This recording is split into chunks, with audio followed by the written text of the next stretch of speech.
Now I have to go back to the Discord and tell everyone how they can find us because I'm guessing they're going to be very excited. Welcome everyone to this Shockmania November the 1st Halloween stream. Nedd, It's hello. I feel live. I don't know about you. Yeah, I think we do are. you feel live? Because you don't look it. I feel dead, which is kind of really appropriate for Halloween. I think that I Hmm. do feel dead. Okay. And that's fine. And that's fine. We'll just wait for some people to jump in. We've just popped the link in the Discord, so we'll just wait to see if there are some people. Now YouTube's telling me we're live, so that is a great sign. That is a really good sign. I mean, I feel it. I feel the electricity. I can feel the YouTube-ness Yeah, has overcome, has entered my basement, and I can smell it. It's in my yeah, nostrils. yeah. I got a little bit of rumble in my belly. You got a rumble in your belly. Well, I've put the Discord. The Discord link is in the chat. For anyone who's just joined, the Discord link is in the chat. I am the Arty Dans. Oh, look at that. It's just popping up everywhere, all over the shop now. That is Nedd Knight. Let us talk about Halloween. Neddy, Hello, Halloween hey in nerds. Australia. You wanted me to tell you what Halloween in Australia is like. Let me quickly tell you what it's like. It's commercialized. It's an opportunity for Kmart to sell plastic skulls, pumpkins, and tridents to little children who will then walk around the sporadically decorated houses in each neighborhood and ask for candy or lollies. We call them lollies in Australia. Now, there is this unwritten rule or written rule that you don't go to houses with no decorations. I don't know if that's the same in the US. So, Oh, my wife and I were laughing yesterday as we were driving, seeing a group of kids trick or treating. And I said to my wife, well, they've got a long way to go till they get to the next house. So that's in a nutshell. That is Australia. Anthony, I should say. Sorry, welcome to the chat. Anthony, Yes, just please he's indeed jump our out of the Discord Discord. MVP. Yeah, jump out of the Discord and into the live chat on the stream for now. But if you are new to the channel and want to jump to the Discord, go right ahead. And you can talk with me and Nedd and Anthony and all the other people that are there. There's a big group there. All the other Nedd, people are far more interesting than you or I. I'll just say that oh, well, everyone's off the more gate. interesting than me, especially when I'm on death's bed. Now, as an Australian growing up, we obviously experience a lot of American culture through movies and television shows. And so Mhm. we have seen Halloween through the eyes of movies such as Trick or Treat or Halloween, obviously. Mhm. But from your experience, tell me as an Australian what it's like. And hello, Hannah. Welcome to the chat. Hey, what's up, Hannah? So Halloween was probably from the age of 7 to 14, the second best holiday in America. I mean, at least for sure in my neighborhood, among my friends. It was just basically a time of, I mean, back in the 80s, because I had to tell you, the things that parents used to worry about back then have shifted to what they worry about today. For instance, back then there was a lot of Puritans putting things like those razor blades in kids' candy, and they're being Uh-huh. poisoned. So all the moms had to go search through all your candy stuff before you got to eat it. Are you Um, serious? it's serious. Yeah, oh yeah, yeah. There was a big. It turns out statistically, all the poisoning and all like the razor blade insertions and such, which was scant, was actually in house. Had nothing to do with people giving them out to people. It was all panic. But in the 80s, if you remember, it was all about satanic panic. Dungeons and Dragons made your kids, kill one another and commit suicide. All that stuff was hot. Really? So, Ninja Turtles were hot over here in the 80s. oh, well, Yeah. great. So we have one thing in common. So when we hit Halloween, the parents they clearly didn't know all the candy we were shoving in our faces as we were walking the streets. So the stuff they're perusing afterwards was, hey, we already ate half the candy anyways. But we would be tactical. We'd get up before we'd get together at a friend's house before sundown and like draw like if you can imagine like a neighborhood map and like pinpoint what houses or remember reconnaissance from last Halloween, who had the big bars, and we would just hit it guerrilla tactic style. Dead Um, we set. we Really? would come back to the house after we'd been both of our neighborhoods, gone through the bridle path into the next person's neighborhood, hit their houses, come back to home base, change into a new outfit, and hit the houses again. 2 pillow Far out. sacks. Oh man. Oh yeah. Came I'm home so with like glad this is not a Scrooge. Christmas We'd be podcast. Scrooge McDucking into like piles of candy at the end of the night. And then And we what was just your favorite candy to get? it changed throughout the years. I think like I went through like a taffy phase with like Heath bars and Score. I've always liked the Three Musketeers, 1,000 grand, 100,000 grands. My house always gave out Snickers. Oh, I like Snickers. the Oh, yeah. chocolate stuff the best. I'd be there for your house then. Excuse my coughing, everyone. I am on death's bed, although it's a man flu, so you know how we exaggerate this shit. But Yeah. I'll cap it off real quick, Dan. So Yeah. back then, we would walk around rocking costumes that were clearly walking hazards. Someone could flick a cigarette butt at one of the costumes and it lit up like a Roman candle. I went 1 year as a ninja, and my father cut off about a 3-foot section of sheet metal into a tip, shoved a motorcycle handle into the bottom of it, and literally, while I was wearing my pajamas and a hood, he had me close my eyes and hold my breath while he spray painted black paint all over my body, Oh. like he was a ninja. And so yesterday on the street, I saw what was a group of looked like 16-year-old girls dressed up in like ballerina tights. I'm thinking that doesn't look like a Halloween costume to me. Looks Well, like no, yeah. I mean, so what are all the safeties that we threw out the window back in the 80s have now taken place for what is, whatever you do, don't wear anything culturally inappropriate. I think is what the safety forewarnings are of today's standards, because all the costumes that kind of come out there, typically for children anyways, I think have to pass a lot of safety protocols in terms of will it light up instantly even looking at fire and things like that. And the more colorful the costumes, the better. Guns these days are all colorful. So just making sure the kids are bright and out there and they're safe. And frankly, I'm kind of all for that, because nothing terrifies me more than not even forget Halloween, just driving by somebody and, like a black hoodie on a bicycle, and they just kind of come out of nowhere on you. I'm so glad we don't have this here. Although it's turning more and more into it every year, to be honest. It's gotten more docile for sure. I mean, it's already shut down. I mean, I've been knocking on people's houses up till 9:59. Oh wow! What's with the 10 o'clock curfew? What's with that? Well, the curfew here, I guess, is supposed to be like shortly after dark. Like they want kids to start like trick or treating at 5 p.m. or 1700. Oh yeah. So what happens with all the leftover sweets? So what we would do is we actually donate them. All like the local fire departments will take all the candies, and they'll typically go to some kind of a charity, or they'll ship it overseas. I mean, I don't know exactly who's the benefit of, we're not feeding third world countries with candy, but whatever it is, it goes to some kind of good cause. Yeah. Oh, well, it's good to hear that at least you guys gave out good candy, and not if I go to Kmart, it's like packets of Chinese made jelly lollies, and I just think of that. Oh, my house is not a good candy house. This is when I grew up. My house now gives out oranges, water, and raisins. You're a good man. I like it. I've seen on Reddit some people give out Hot Wheels cars. That's the house I'd hit up. I'd be there for the Hot Wheels. Anyway, that's dope. Yeah, that is pretty dope. We should be talking about movies, right? And so I did watch a movie last night, which I wanted to talk about later. It's a new movie too.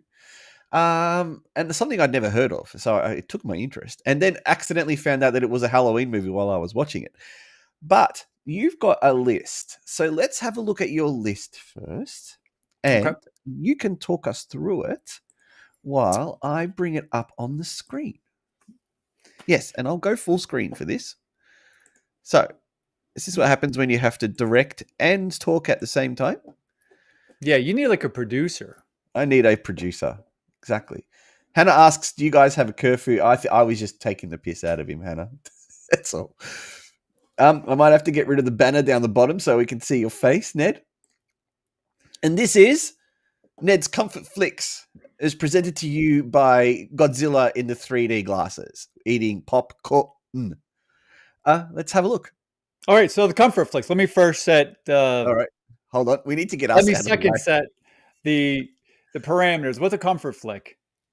A comfort Yeah. flick is essentially something that every single time, and I know channel surfing seems to be something that maybe a lot of millennials and for sure Gen Z types don't do these days. We'll just kind of channel surf when we got like, just want to sit on the couch and unwind, pop the TV on, nothing much to see. We'll just channel surf.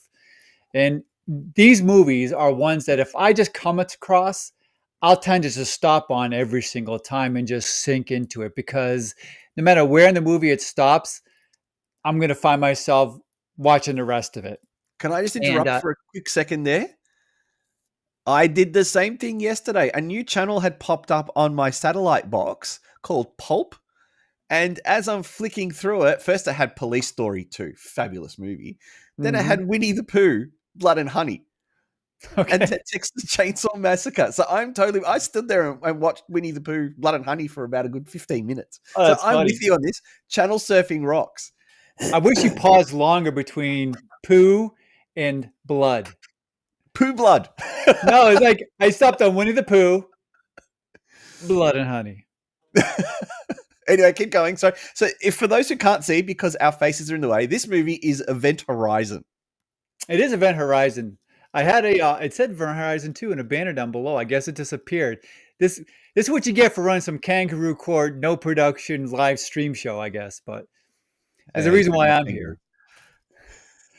Welcome, Event Horizon. Chat, by the way. So there's Sam Neill. I mean, for those who don't know what Event Horizon is, it is one of the best B-ish movies that's blend science fiction and horror. You got they invent an ability to create a wormhole, and of course the wormhole is supposed to bend time and space to be able to bring this ship called the Event Horizon between 2 points faster than the speed of light. But unfortunately, the wormhole creates a gate to hell, and they happen upon it. And so many times we have these abandoned spacecrafts in space, and we go to see what's going on. There's some kind of a space alien. No, it's demons and devils from hell. And it's just a damn fun watch. I love this film. I remember renting it from the video shop. And then I don't know if it was like the same for you guys in the US, but you know, the video stores would always purchase 30 copies of a movie. And then once the run was finished, they would sell off the extra copies. This was one of the tapes that I bought from them. I loved Event Horizon, mostly because I couldn't copy the tape because of the copy protection on it. But that was another story. I needed this in my collection, this movie. I like how you use tape. You got the tape because I saw this in the theater. Oh, well, no, I was too young for the theater for this one. Yeah. I just want to address a comment. Anthony said I gave Blood and Honey 15 minutes. No, I'd actually seen it before, and I actually really like Blood and Honey. It's just that last night I wasn't in the mood to watch it. That's all. Not every hero wears a cape. Well, I'm not wearing a cape. I've got my crazy eyes on. Yeah. But Event Horizon was... And I'm waiting for someone to guess my outfit. Oh, yeah, good point. Can someone guess Neddie's outfit? Sweet Christmas. Should we go to the next one, Nedd? Let's go to the next one. Oh, there we go. I had to press the button again to get the title. All right, then. Well, now we know. All right. I think you know what this movie is. It's Angus Scrim. This is just a fun movie. I love the fact that this came out 11 years later. Like, because back in like the late 70s and early 80s, they were quick to pump out sequels. I mean, Halloween 2 came out. It was so popular, Halloween, that they popped out the sequel to it fairly quickly since, you know, when the original was released. But they sat on this movie for 11 years. And this is obviously predates current time where studio heads only get together and think about what haven't we rebooted yet or put a sequel or pre-sequel to yet. Someone said, you know something, the actor was pretty menacing. He's still alive, and we can still get pretty much the original cast for it. And we have some better practical effects now for the ball sphere of death. Let's make another one. And it's a lot of freaking fun. I mean, I love the fact you got these two guys who are somehow surviving, and they turn to, like, you know, the hunter of the tall man.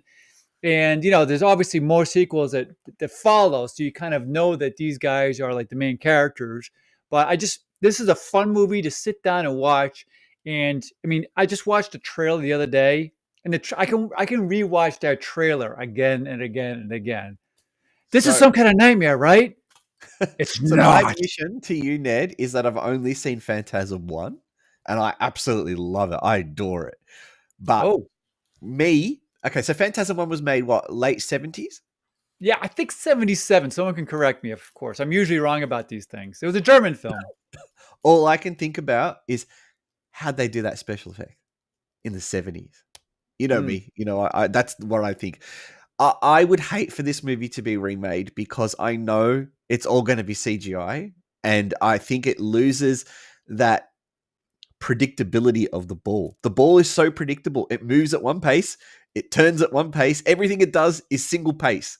I just would hate that CGI would make the ball different. It would react differently. There's a certain charm about watching that ball chase people down the alley, the hallways, and then get them in the head and start drilling their brain out. So please never remake this. Also, Angus Scrim is just. But look at that look on his face right there. It's Look at his that only look. role, and he crushed it. And he Yeah, was like, "Peace. I'm going to retire. I'm going to Adam West this. I'm done." yeah. The only person who could ever do him justice could be Lurch, but that would be too comedic. Yeah, no, And Lurch there is can only be long. one, and I Yeah. love it. I think somebody, Dan, I'm nervous about any remake today, for sure. Yes. Like Witchboard, I think Anthony saw Witchboard. He bit the bullet for us on that one. Instead, that prompted when the new Witchboard reboot came out, it prompted me to rewatch the original, which was delightful. It would take somebody with some love. Like the Evil Dead remake wasn't terrible. I don't think so. No, I don't think it was terrible. But it would take someone who has a bit of love and appreciation. But I know we're on the clock, so we'll get to the next one. I actually don't consider the Evil Dead a remake though, because to me a remake would be going back to the cabin and going Well, back they go and back to doing the everything. cabin. You're thinking about Evil Dead Rising, I think. Oh yes, I'm thinking about Rising. Sorry, my I'm talking bad. about the reboot that came out like Then 5 years before that. Yeah, then I'm not sure about that one then. All right, next one is, please explain. The Descents. I mean, Bob, I understand that there's a lot of hate on The Descent Part 2, and I think the hate is because it's essentially the first movie redone a little bit. They try and sort of in the first movie they try to play up on whether or not the main character was the killer, or I don't care about any of the conspiracy theories behind it, or trying to think too deeply about this movie. Just the fact is, claustrophobia is probably my biggest fear. Like being in a place that's has no light source and completely confines you. Like trying to squeeze through a tight space when you don't know where the end is, or even if you'll be able to make it to the end or get back out of it. I mean, that's some scary shit. Can you And refresh my brain about this one?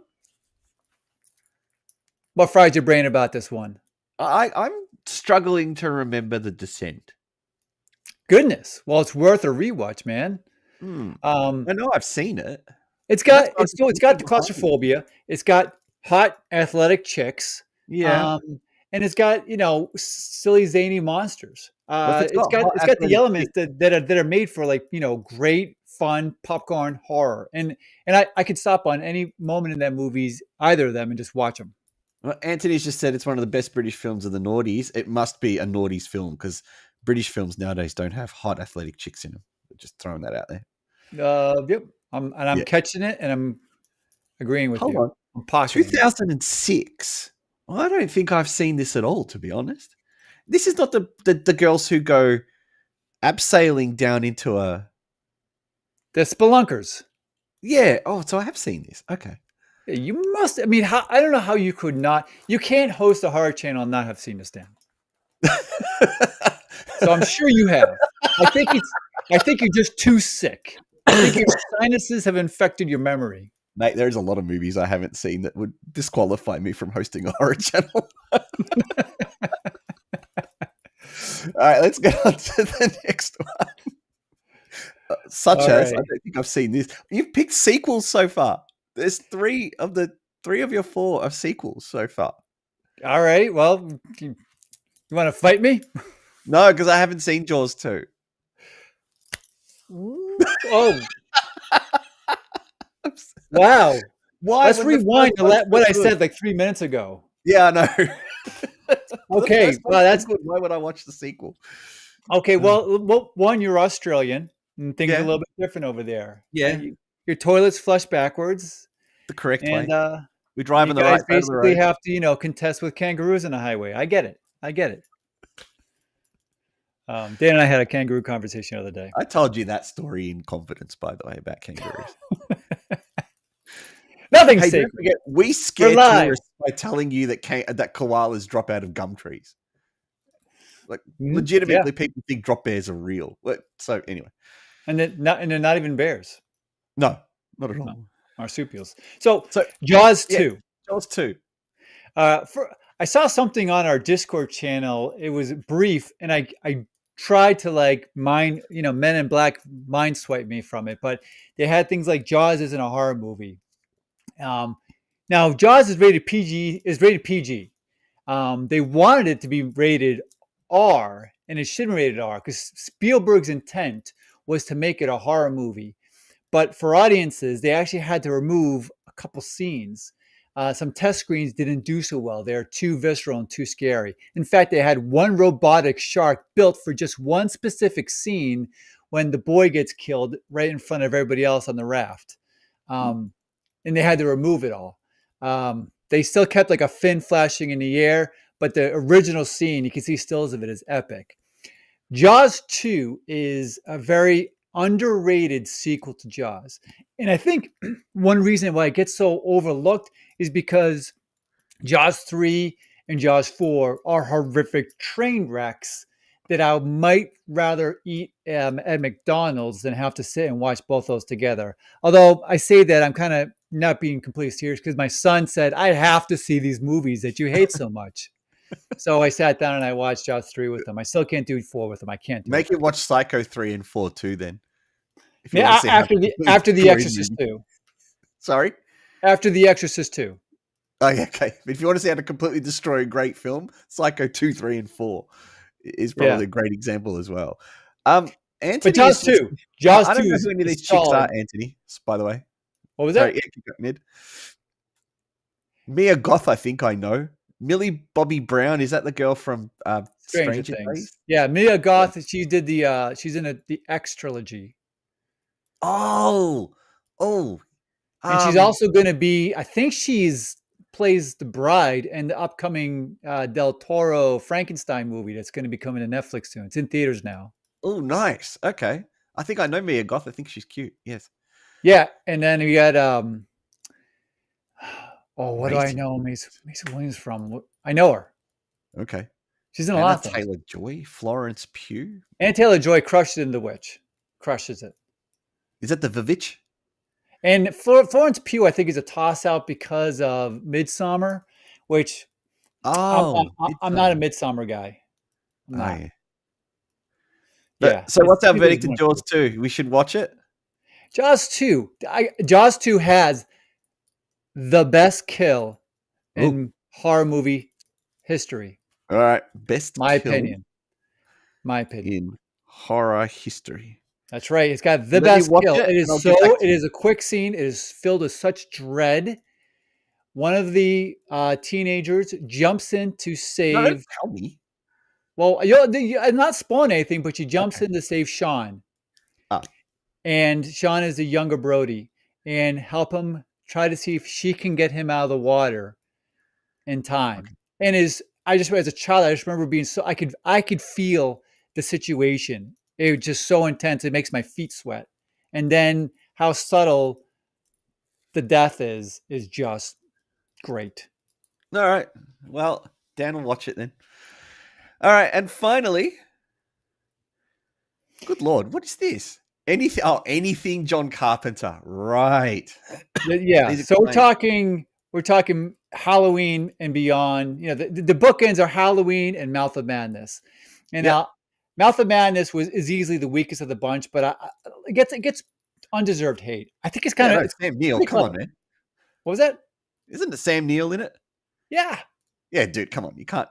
Sam Neill makes my list twice. Absolutely. I'm also going to say something controversial. I think Halloween is like one of his weaker horror movies in that spiel. And I know that's controversial, Hmm. and I'm saying it because I think it's great. But I think it's probably better than The Fog, but The Fog's excellent. I mean, The Thing probably in the Mount Everest, and then you got Prince of Darkness, which is another criminally underrated movie. I feel that's got such a sense of dread to it, and it's now so dated. It's fun to watch and revisit. Like if you try to watch that movie in like the aughts or the late '90s, you might eye roll a little bit. But now it's fun to peel back and look at how things were back in the day and the technology that they were using. But pretty much I'm anything John Carpenter, Christine, I'll just like if I find Christine and I'm wondering again, is that John Travolta? I know it's not John Travolta, but is it? And I'll just sit there and watch that movie wherever I stop it on, right up until the end. Wow, I So haven't those seen are my Christine movies. in ages. Wow. John Oh Carpenter's my gosh, it vampires. is not Wow. Anthony. Oh my gosh, I was devastated watching Wow. vampires in the theaters. I went to that. I like James Wood. I went to the theater, buckled up, ready to sit there and enjoy some amazing movie. And, oh, the Baldwin scene with the Uzi stopping them. Oh, that is Wow. a hot take, Anthony. That was a great take though. And I hate vampire films, but oh wow, that's Anthony. Yeah, you know how to trigger Ned, I tell you now. No, yeah, Anthony came in. He just tossed a match on there. He Wow. did. He just I done was it so and he looking walked forward to away. vampires. Good on him. Well, good stuff. Uh, um, what did I want to ask you about? And why can't I find the next tab for our stream?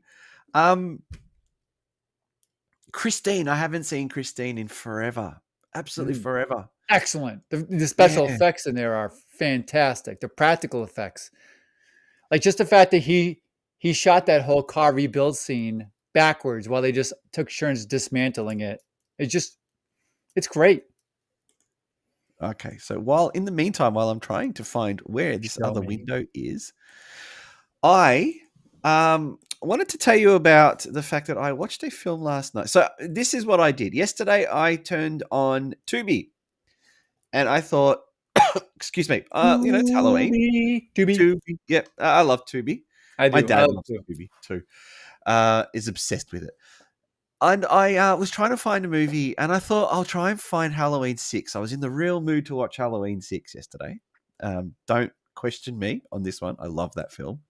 The director's cut. The producer's cut, yeah. I ended up finding this film instead. Oh. The Jester Part 2. Now, I don't know anything about this series. I don't know if there actually legitimately is a Jester Part 1, and I don't know anything about the storyline. But I just wanted to just sit there and be entertained. So let me tell you what this one's about. This one is about a 15-year-old girl who's a magician, and her name is Max. And she's a bit of a loner and an outcast. I'm going to take your cues here, Ned, of giving the story on this one. She's a bit of a loner and the outcast, and she's a bit of an overachiever. So she's in the classes above her. She wants to go out trick-or-treating. She's made this nice magician's costume, but her mum says, no, you're a bit too old for this. Go do something else. So she goes to a cafe where this guy that she likes works, and she's trying to, talk to him. But she gets ridiculed by him and a group of his friends. Anyway, at the same time, we're seeing this mysterious character called the Jester walking around town, and he seems to be liking to play tricks on people, and then he kills them quite brutally. And he sees Max at the cafe, and he walks in, and he tries to play a card trick on her. But as he's doing it, she stops him and goes, oh, I know this trick. Let me try it. And she takes the deck of cards off him and plays a trick on him. And he gets upset and walks away. And she thinks, oh, that's a bit weird. She leaves the store. She goes to see this guy who's her mentor, like a magician, and he gives her this wand, magic wand. She walks out of the store by herself, and she runs into the Jester again. And he shows her a trick using her magic wand. he finds this guy across the road, and he starts magic wanding some roses.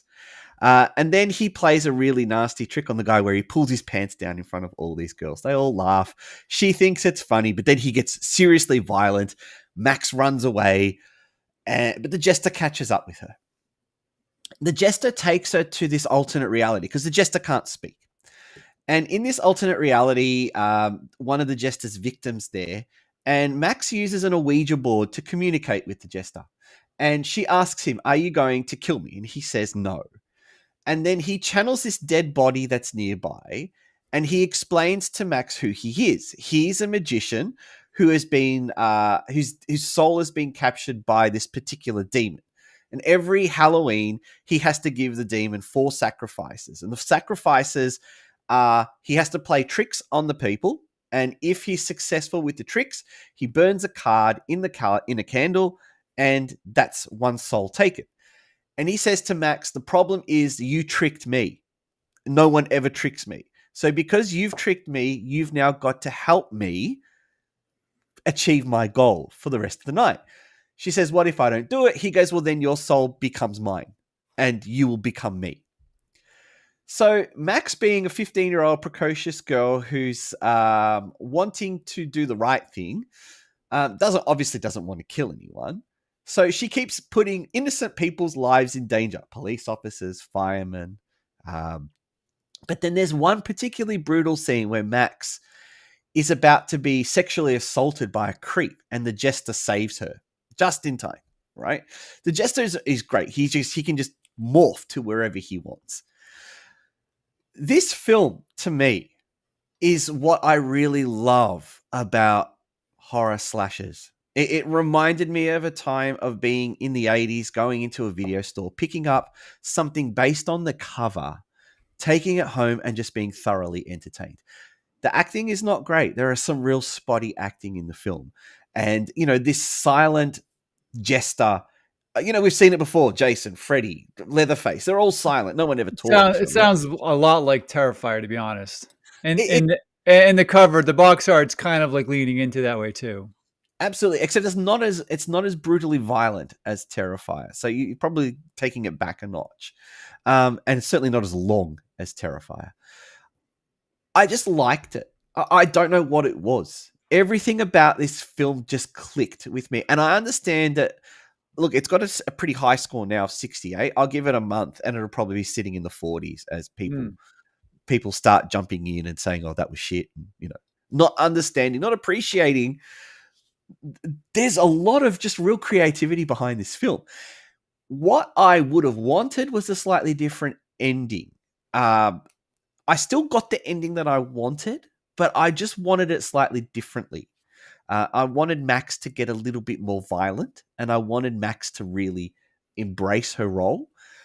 It did set itself up for a sequel, which I suppose is just common nowadays for any movie to set itself up for a sequel. And I'm okay with that because it looks like it will continue on Max in the sequel.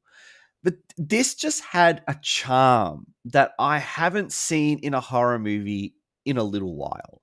And I know it sounds dumb to say this, but the guy who plays the Jester, Michael Sheffield, I think he's looked at Art the Clown's performance and has decided to use that as the Jester.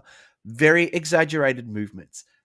I can tell what he's saying by his actions, right? And that's what I want to see. It's very stage performance in the role. And that's what I liked about this film. It could have done with a little bit more strengthening of some of the characters. It could have done with some better acting, but the end product, I feel, really shows a bit of love from this writer and director. I think he had a great time making this. I think the cast had a ball making this film. And there are some great kills where the Jester will just wipe the person's face off and their whole face will just turn into skin. It's just some little real cute little things that he does that I just really enjoyed about this film. There's also the bit where if he doesn't play a trick or the trick doesn't work and he tries to burn the card won't burn. And you see in one of the kills, he's trying to burn the card. but because he didn't successfully play the trick on the person, it was like a wasted death. So I like this, and I would recommend this to anyone. Yeah. So this was a supernatural person. Was that made clear from the beginning? This is supernatural. Yes. Okay. And look, it does have that quite annoying exposition scene where he sits her down and he explains everything to her, which is really good, because for those of us who don't know the Jester part 1, going into this movie, you just think, oh, look, supernatural, unkillable guy. But they actually decided to do that and tell us the story. And I liked that. And I don't usually like that, but I did like it in this film. I think what makes that type of character, which has clearly become an archetype, is and also Kurt shared a 10-minute video on our Discord channel too that was Japanese. I believe Japanese or German, and there was a clown with a mask on, and what it's evoking is, you can't, like, when you run to like a street mime, you're there, the first inclination is this person is here to perform, and then what you're trying to decipher is what they're trying to communicate to you. Yes. And they don't have the ability to basically infer tone. Just like in like a text message, trying to convey tone in a text message is difficult. So in the midst of trying to pick up their communication, you're not picking up the tone of it. So they could be saying something that could be seemingly delightful or whimsical, but there might be a menacing tone behind it. And then the turn is when something very unexpected, uncharacteristic, mean, or the person gives you a response you weren't expecting, then you have to stop and think, wait a minute, this is something different. And that's when the mind becomes scary. Yes. When you're thinking, I don't know what this person is really. I don't know what their motives are. And this person is creeping me out now. I'm going to move away. And then when they persist, or in the Kurt film, teleport to another part of the alley and all of a sudden they're in front of you again, then you feel all of a sudden the menace and the dread. And this is what makes the scariest monster of every single horror movie. I've had a long discussion with this with K2, my other buddy Keith, is humans. Humans are scarier than, when done right, are scarier than any monster movie there is. Because when you find a human that you think you're supposed to be able to relate to, and then you learn you cannot relate to this creature, this killer, on any level whatsoever, cannot be reasoned with, you don't understand them, that's when it's super terrifying, because you just don't know what they're going to do. You know what a werewolf is going to do. You know what a shark is going to do. You know what their motivations are. But a psychopath? Yeah. So with the mime, not knowing, trying to sort of get in that headspace, and of course the audience the entire time is saying, what are you doing talking to this person like they're a normal person? Clearly, did they not see the box art? You've described this film to a T. Actually, you've described it perfectly, because it's exactly what happens to Max. Well, I've seen The Jester 3. Sorry? I've seen The Jester 3, so. Well, I have no idea. I don't know if there's a third. But are you going to see the first one? I think I will now, just to see the story. But in this, you kind of have to, man. You can't recommend this one and then not dial back and see Jaws 2. I mean, Jester. In this particular screenshot here, this is where she first meets the Jester. And because it's Halloween, it's just, well, everyone's in a mask. So straight away, she warms up to him, right? Because he's paying attention to her. And it's exactly what you just said. It's that human element. She's finally, a human has sat with her and started talking to her. And she doesn't know that he's violent. She just wants to talk to him. And even like in Terrifier, like he is like being silly in front of these two girls. And at first they find him charming. Yes. And it's the same thing with this. At first she finds what he does charming. And even after he does something particularly violent, she still decides to give him the benefit of the doubt. Now, one thing I hope never changes with this series, as I was looking at it, is I hope that they never change this mask, because I like the grin. And I was just thinking, it would ruin this film if they made the mask move. Whereas, you know how art has face paint, so he can smile, he can frown. Jester always has this menacing grin. I get you there. Yeah, and it's more than what you get from Michael Myers and Jason because they don't have mouths. Like William Shatner's mouth is shut, and Jason, you can't see anything through the hockey mask. Well, then But you got this, Black Phone, right? yeah, That's a grinning mask you got yeah, right there. Then there wasn't like didn't the demon and Sinister have a mask too that was I grinning? can't remember that. Now, I do want to tell you about my favorite scene in this film is Is actually that in the, mask grafted to him? Is that the deal? and that's what I was about to explain to you. Okay, My favorite apologies. scene in this film is when the Jester first appears in this party that they're having there's like this party happening in a field, and he pops out of this box, big Jack in the Box reference, right? And he pops out and he's got a different mask on. It's a full face mask. And he's walking through the crowd and everyone walks up to him and goes, "Oh, that's really cool. Can you take off your mask so we can see what it is?" And so he rips off his mask and this is what we see. I love that. Yeah. That's so funny. That's like when I was telling the guys in the guys and gals in the Discord, I'm like, oh, that 10-minute short that Kurt shared. I kind of wanted when you take off his clown mask that he had a clown mask underneath it, just like this. Yeah. That is Yeah. great. That is great. I do like that. And I think I still have to watch the first one to understand the grafting of it to his face. So maybe hopefully it will explain that So to me. one of the things that's kind of like pulling me into this gesture to hope maybe anthology, we'll see where we're standing in another 20 years, is the idea that this is because of that exposition dump, we have a sympathetic demon killer. I think you can make up your own mind on that one. Yeah. Because here he is. He's got this like man in the mask type of, it's been grafted to him, kind of like Spawn, right?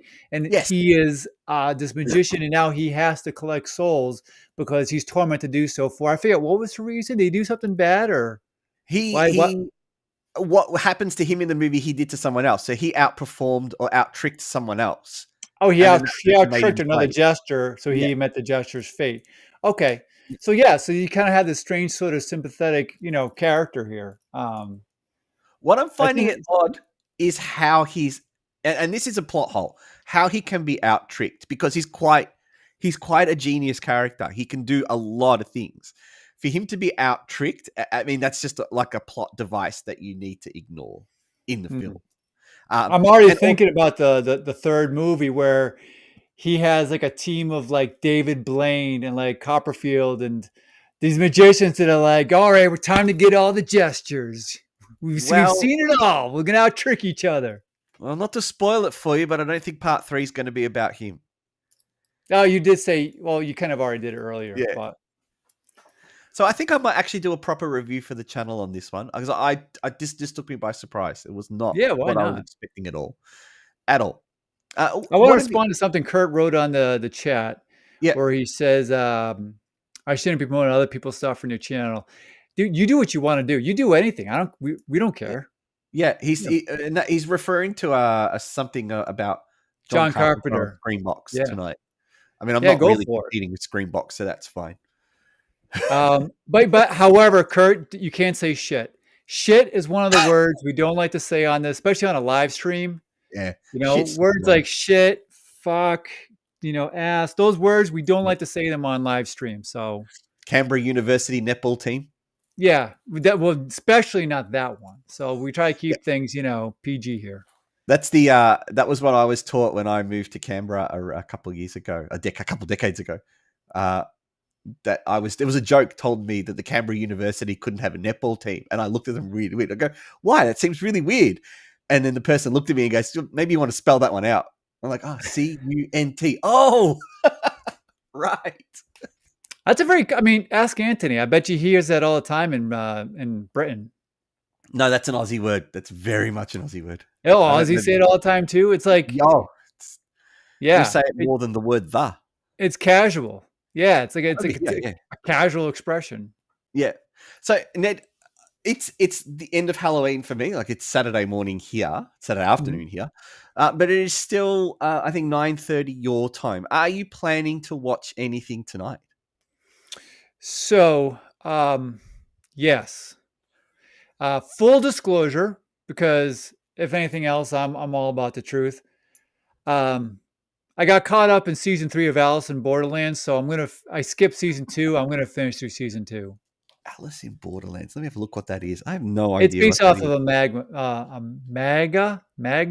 Is that what they're called? I'm not a big Magna guy, but I had someone recommend the first season on me. And I started the second season. I popped out of it. Oh, is it Japanese, is it? It is, yeah. I'm sticking with Japanese stuff.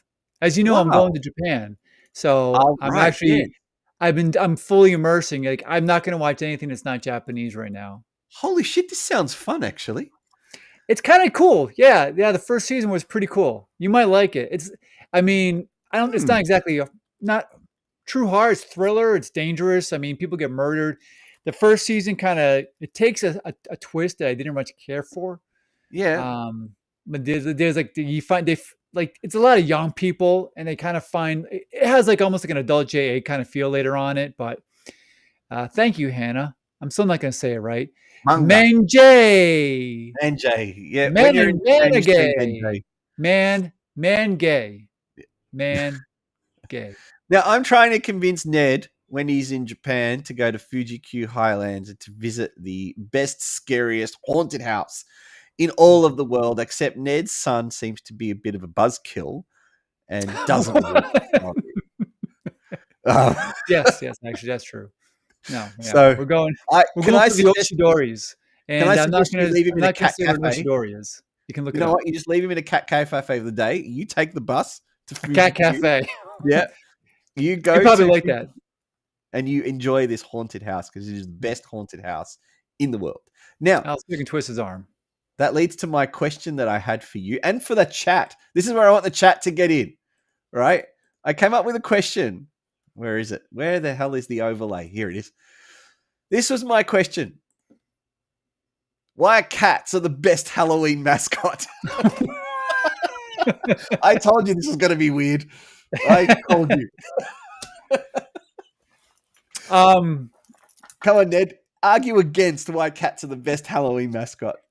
So I guess your question is why are cats not the best Halloween mascot? For you, for me, they are the best, and why they Okay, should. well, define mascot. Well, when I go to the store and I see Halloween shit everywhere, and if I see a character, it's most likely a bat. Mm-hmm. Yeah. Right. Bats aren't scary to me because I see bats every night here in Australia. They fly over my house all the time. Okay. To me, they're just annoying things that eat all the fruits off my trees and shit everywhere. Right? They're not scary. Hmm. But my cat will look at me and want to kill me. And like she's looking at me now. No, she's not actually. I can just see her butt. But I know she's sitting in her little igloo plotting how to kill me. That's scary to me than a bat. And your cat scared you on one of your shows during your recording, which was brilliant. It's still my favorite today. I don't remember which one it was, but you gotta find it, and you gotta post it in Discord. Do you know she does that all the time now? She will just put her paw on the top of my monitor and just look at me. And in fact, if I take a photo of my monitor now, you can see there's this patch here where all her fur is just sitting. So, Ned, why can't a cat be a Halloween mascot? I'll tell you what. I'm gonna be fair. I'm gonna say Halloween is probably the one time a year that I'm down with cats. Damn right. Look at what Hannah said. They don't play by the rules. Yeah. There was one. I had a friend in college who had a cat, and the cat was fantastic because the cat behaved like a dog. Like it fetch. It was very playful. It bring things to you. It roll on its back, and you could just like bounce balls on it. You pop it up, and come and catch it. And that's why that cat was great because the cat thought it was a dog. I love this cat. This sounds great. Yeah, no, that cat was fantastic, and that was the only cat that I can recall seeing more than once that I liked. But it's okay. Now, we know you're a cat person. I'm a dog person. Yeah. Now, cats in horror movies. I'm struggling to think of too many, but the Japanese film, Black Cat, I can't pronounce the Japanese. It's Neko something, Neko Nero, or whatever it is. Kuro Neko, whatever. Anyway, is possibly one of the only real-ish horror movies. I mean, I remember the Japanese movie House also had a pretty demonic, evil cat.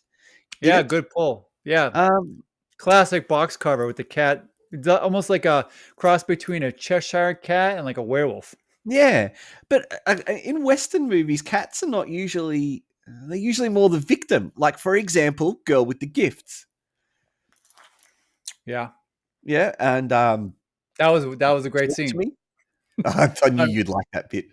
Um, and you know what? Speaking of your zombie video that we had a look at, I actually really enjoyed visiting those 5 movies, even if I didn't really enjoy.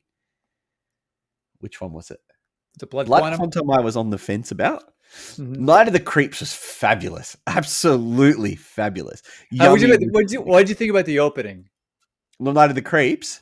with Uh, with the flying saucer and the aliens chase? the aliens chase I actually really liked. And especially when you see those rubber alien Yeah, you're like, characters coming what out. is this? This is a zombie movie? What's Yeah. going on? It was a very Ed Wood style film, I Yes, thought. and then throws you to 1950s, and it's like Yeah. so over the top. I know I did a terrible job in my taping, but it's so over the top 1950s. Like, this is my poodle skirt. Look at the classic car. We're playing classical music on the radio. Black and white vision. Yeah, it Pet was great. Cemetery is a good one too. Yeah. Um, I thought the opening of Night of the Creeps was just fabulous.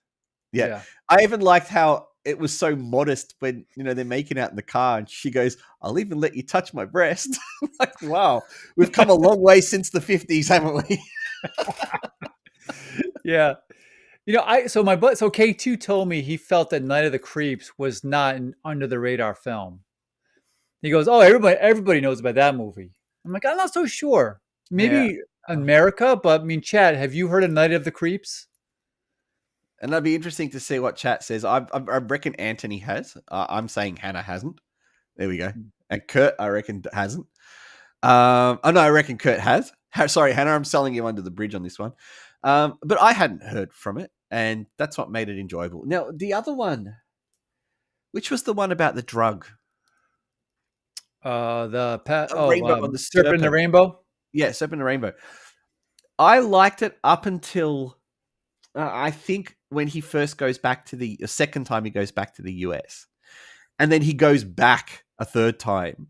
And that's when the movie lost me and thought, oh, no, I really wish you'd have kind of wrapped this up a bit sooner than that. I did like the whole voodoo theme behind it. It reminded me a little bit of I Walked with a Zombie. Have you seen that movie from the 50s? I don't think so, no. It was one of the first horror films that I remember watching it. It's just this kind of voodoo film where they put people under curses and they were acting like zombies. And there was the other one. So Girl with the Gifts was fairly good. Yep. Although I kept thinking of The Last of Us throughout the whole thing, and I like the game, the first game. I haven't played the second one, so don't. No, I'm not interested in the second game. And then Yummy was interesting. I'm like you. I was expecting to see the Yummies in the film, and then it dawned on me about 20 minutes in that this chick actually doesn't have big breasts and that it was all I know. Ruth. So that's what I realized. Well, they could have prosthetic it like they did for Margaret Qualley in The Substance. Oh, I haven't seen The Substance. I probably you haven't seen The Substance with Demi Moore? No. And okay, well, I mean, you got your homework. You know what did surprise me? Actually, in The Night of the Creeps, I was actually surprised that the main actress did get her gear off. And then I remembered it was the 80s. They have to. It's like if it went to the cutting room floor or the editing room floor, they would say, "Wait a minute, where's the boob shot?" Yeah. There's a couple movies that I see it's uncomfortable because the boob shot feels so forced. Like it didn't fit, but they had to squeeze it in there. And I think I told you before, like for instance, Pieces had a lot of boobs in it, but there was like 2 girls I could tell. I don't think they were really feeling it. They're like, this is part of the contract. If I was going to be in this movie, I had to show them. So, whereas in The Rainbow and the Serpent, like that was clearly a body double. So that wasn't her showing off in that one. Yeah. And I'm all for that. Like, listen, as far as I'm concerned, I don't think any actor should ever feel compelled to do anything. But at the same time, for the actresses who don't mind it, go ahead. Yep, go ahead. Why have I lost my train of thought? There we go. As soon as we start talking about boobs, I lose my train of thought. Well, we're Anthony talking reckons. about Blood Quantum. You haven't touched about that one yet. Yeah, well, let's talk about it because Anthony's just brought it up in the chat there. I watched Blood Quantum. That was a good film. I liked the false boob. I think that's a different comment actually. So I liked Blood Quantum. So what was about Blood Quantum that I didn't like? Let me think about it. Let me think about it. I don't Well, I actually would think that was. say Sorry? the time jump was a little choppy, and then some of the editing when it got to the third act, I feel like maybe he was running out of money, You and were he just talking kind of about like the he editing. cobbled together the third act. Um, the ending did feel a bit rushed, and I'm trying to work out why the older brother was so hell bent on destroying society. Yeah, Was he it was just a super rebellious? sadistic. It was Cain and Abel. Right. And to the point where he was even threatening his brother's partner to that point right at the end of the film. Uh I huh. mean, that was probably just taking it just that tiny little bit too far. The intro was great with the fishing, the Yeah. grandfather fishing, and the fish still flopping around, and then we see the dog still acting a bit rabid. And this is what I like about. So I'm actually now going to compare that to the elixir, right? Because they both deal with the beginning of a zombie outbreak, although Blood Quantum kind of stops before everything takes over. And I think Blood Quantum dealt with it a little better than the elixir did in Hmm. regards to a zombie outbreak, in that you're getting bits of information happening all around town. It wasn't an isolated outbreak that spread. It was a series of outbreaks that all just kind of happened at the same time. That's the kind of zombie story I think I like. This one thing where I'm going to drink an elixir, turn into a fucking zombie, and then go and infect a circumcision party, which vile thing, by the way. I just no, I couldn't get into the elixir at all. Just Mm, couldn't. Just yeah. couldn't. What I'd say about the elixir was, and I still stand by it. I liked the look of the zombies. Um, I thought the people playing the zombies and like the practical effects about the zombies were good. They were they were some freakish looking zombies, but then when they got within proximity of another person, you could tell when the zombie was actually going to kill somebody because its hands weren't behind its back like if it was one of the kids in weapons, just trying Yeah. to like mouth somebody to death. And even like the frailest girl could hold them back with her pinky, as opposed to like, oh, this person's gonna die because the zombie's got his arms out and he's jumping on him and tackling him like a linebacker. Yeah. That Well, was the whatever a plot armor in linebacker that is. movie was over the top. And I gotta say that the two like the self-sacrificing dad, then a self-sacrificing brother, and a self-sacrificing mother. When the mother was doing it and she got on her knees, I was like, I wanted to literally see somebody in the background just come out, like step out of the camera when she goes and says hi to their daughter. She's like, or her son. She gets on her knees. I Yeah. wanted some character to step out of the shadows and start playing the violin. Well, I just can't believe that Ningsa died. Like the first character we see in this movie is this beautiful village girl, and then she dies. And it's just like, why? Why the Yeah, wrong people fucking died? I liked how they did that. They kind of peeled you away to the patient zero, and then they got you back because you knew they were going to bring you back with the car chase, and The they'd car say chase. how the guy got infected. I kind of did like that how they integrated that in there, Yeah. and then then the movie took all those different components and just like you said, the wrong people died. Yeah. Now, I have this theory that I can tell a movie by its budget by its level of destruction. And as soon as I saw a fairly new car crash, I knew that this was a decent budget film. You can tell, like, you watch a very low budget movie, and you will notice that things don't get destroyed in the background, or there's a lot of plastic tarps up, so that Yeah, when blood sprays, they can just clean it up at the end, right? And it's explained by, we're borrowing the house, we've got plastic tarps up. You can tell a movie by its budget, and the budget is by its level of destruction. And if you crash a car like that, then I can tell you've got a pretty decent budget to play with.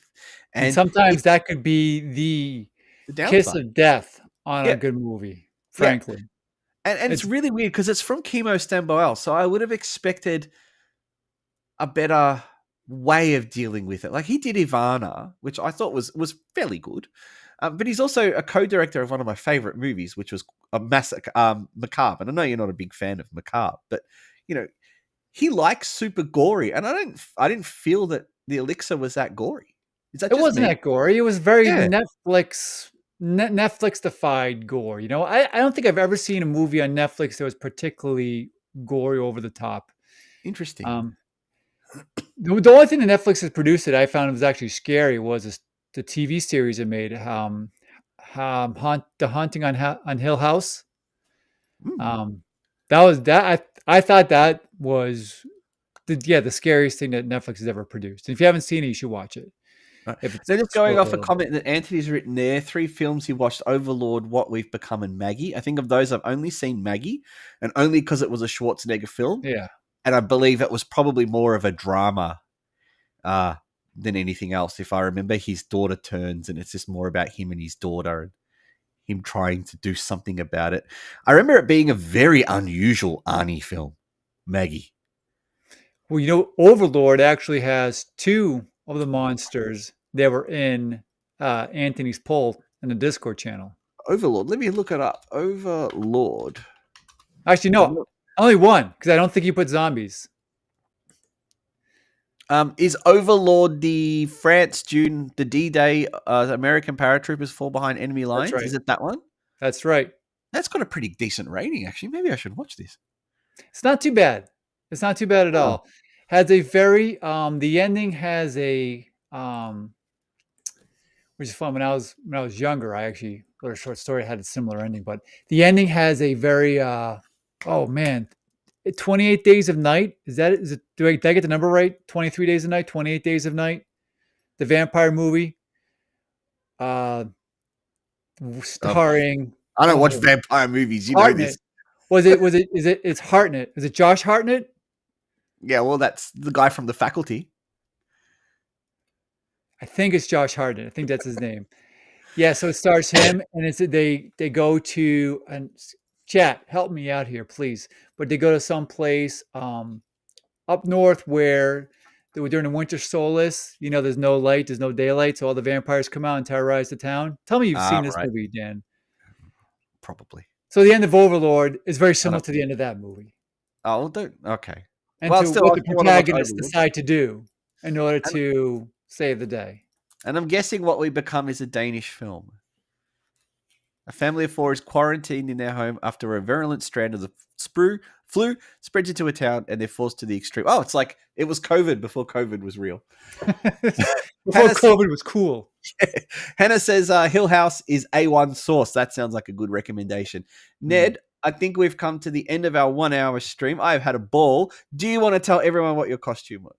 Since no one in the chat No one's guessed it. So, anyways, I said "Sweet Christmas." I'm going to leave it at that. I mean, I am a product of the '80s, and I love comic books. So All right, I maybe the let Discord can check it out then. 28 Days a Night. Thank you, Juneau, Alaska. Hannah to the rescue.